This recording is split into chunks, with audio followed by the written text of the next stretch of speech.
A 19-year-old just broke Formula 1, and now the FIA is investigating. In Japan, Kimi Antonelli didn't just take pole position. He destroyed the field by almost 3/10 against his own teammate. A teammate who is supposed to be a championship contender. And that should not happen in modern Formula 1. Not with equal cars. Not with the same data. Not at this level. But here's the part nobody is explaining. His lap wasn't just fast. It was perfect in every single sector. Which almost never happens, even for world champions. And when engineers looked at the data, something didn't add up. Because at the fastest corner on the track, where every other driver was losing speed, Antonelli was gaining. Full power. No drop. No limitation. That detail alone has triggered questions inside the FIA. And if those questions lead to something bigger, this entire season could change overnight. Subscribe now, because what really happened in that lap is far more controversial than anyone is saying. Right after that lap, the entire paddock reacted in a way you almost never see in Formula 1. Not excitement. Not celebration. Confusion. Because when a lap is that fast, teams don't just accept it. They question it. Engineers immediately went back to the data. Sector times. Energy deployment. Throttle traces. Every single input. And this is where things start to get uncomfortable. Because Antonelli didn't just improve in one area. He improved everywhere. And that's the first red flag. In Formula 1, gains usually come from somewhere specific. Better traction. Higher top speed. Cleaner aero through high-speed corners. But not all of them at the same time. That almost never happens. And yet, that's exactly what this lap showed. But here's where it gets even more interesting. When teams compared telemetry estimates, they noticed something subtle. Something easy to miss if you're not looking for it. Antonelli was arriving at key corners with more available energy than anyone else. Not slightly more. Consistently more. Which allowed him to do something the others simply couldn't. Attack without compromise. And this changes everything. Because in this new era of Formula 1, energy is not just performance. It's limitation. Drivers are constantly managing it. Saving here. Deploying there. Always balancing. But Antonelli's lap didn't look like management. It looked like freedom. Full push. From start to finish. And that's what triggered the first internal questions. But that's not the real problem. The real problem appears when you zoom out. Because this wasn't a one-lap anomaly. This has been happening all weekend. And even before Suzuka. Mercedes has been ahead in every qualifying session this season. Front row lockouts. Consistent gaps. No real challenge. And when a pattern like that starts forming, Formula 1 doesn't ignore it. It investigates it. Not because something is confirmed. But because the numbers stop making sense. And right now, they don't. But there's one detail, one very specific moment in that lap, that explains why this situation is escalating so quickly. And almost nobody is talking about it. Because what Antonelli did in that corner shouldn't be possible if everything is exactly as it seems. There is one corner in Suzuka that separates good drivers from the exceptional ones. And then, from something else entirely. 130R. Flat out, or almost flat, depending on the car, the confidence, and the limits of physics. Every driver knows it. Every engineer fears it. Because this is where energy, aerodynamics, and courage collide. And this is exactly where Antonelli's lap stops making sense. Most drivers approach that corner with a compromise. They arrive already limited. Battery partially depleted. Energy deployment reduced. Speed controlled. Not because they want to, because they have to. But Antonelli didn't. He arrived with full commitment.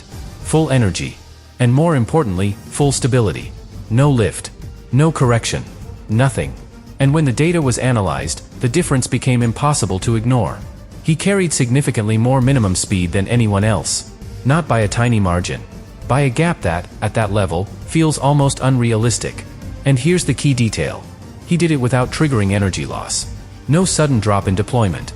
No sign of what engineers call clipping. Which means one thing. He still had energy available at the exact moment others were running out. And that changes the entire equation. Because if you can take 130R like that, you don't just gain time in the corner. You gain all the way down the straight. And that's exactly what happened. Corner exit speed higher. Straight line acceleration stronger.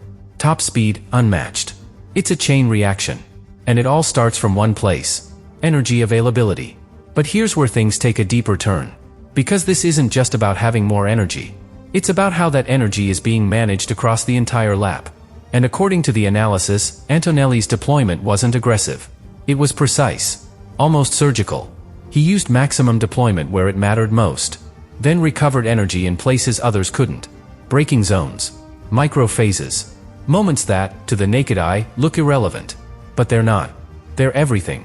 This level of efficiency doesn't happen by accident. It doesn't come from just talent. And it definitely doesn't appear overnight. It's engineered, designed, refined over months, maybe years. And this is exactly why the FIA is now paying attention. Because when one car can do this, and the others can't, the question is no longer about performance. It becomes about legality. But here's the twist. Even if everything is technically legal, that doesn't mean it won't be challenged. Because Formula One has a history, a pattern. When one team finds an advantage this powerful, the rest of the grid doesn't try to copy it first. They try to stop it. And if Mercedes has found a way to control energy like this, then what we're seeing is not just dominance. It's the beginning of a technical war. But there's still one piece missing. One final detail in Antonelli's lap. That connects everything. And once you see it, you understand why this investigation might go much further than anyone expects. There is a final layer to this story, and it's the one almost nobody outside the top teams is talking about. Because everything we've seen so far, the speed, the control, the dominance, it all points to one thing: integration. Not just a fast engine, not just good aerodynamics, but something much more dangerous. A system where everything works together perfectly. And this is where Mercedes may have changed the game completely. Because under these new regulations, most teams built their cars in sections. Engine first, then chassis, then aerodynamics. Trying to make everything fit.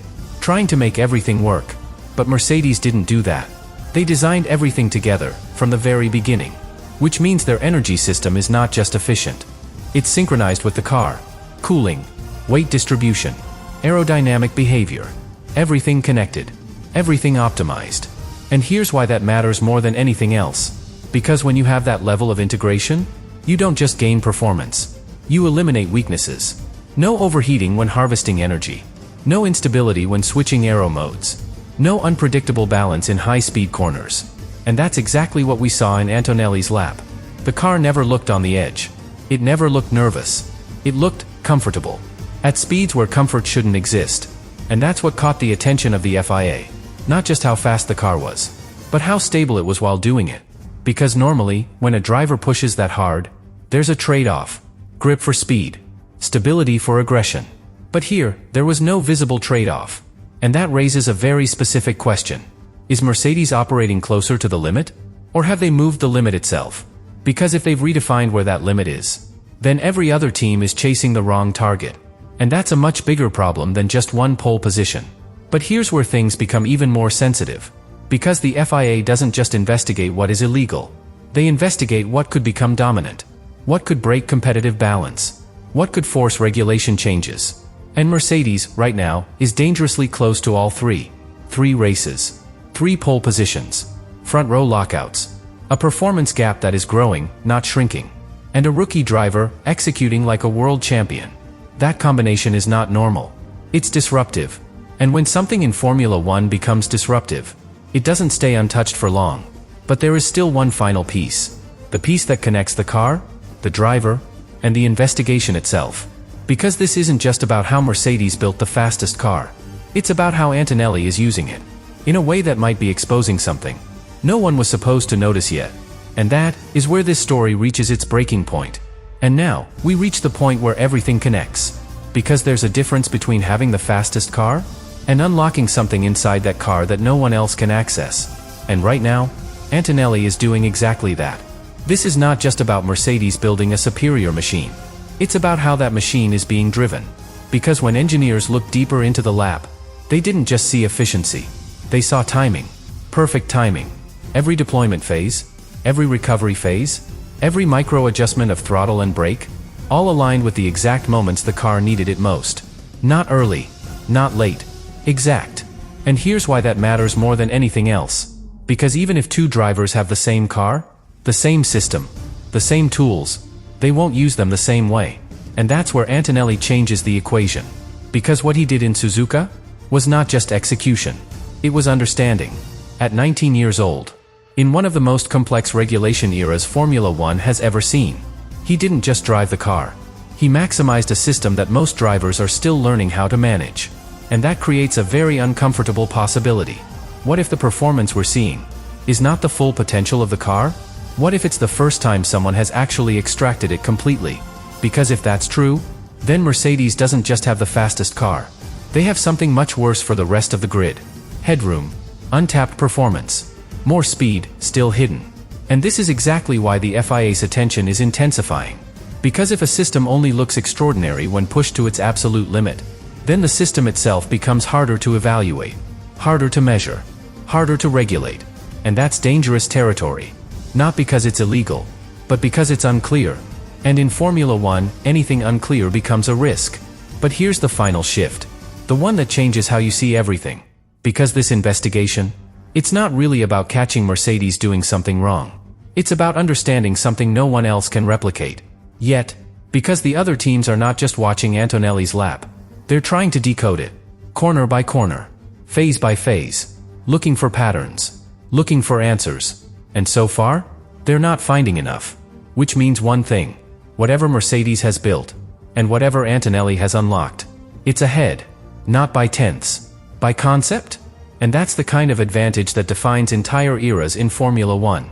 So now the real question isn't whether the FIA will find something. The real question is this: if everything is legal, if everything checks out, if this performance stands, how long will it take before the rest of the grid realizes they're not chasing a faster car, they're chasing a completely different understanding of Formula One?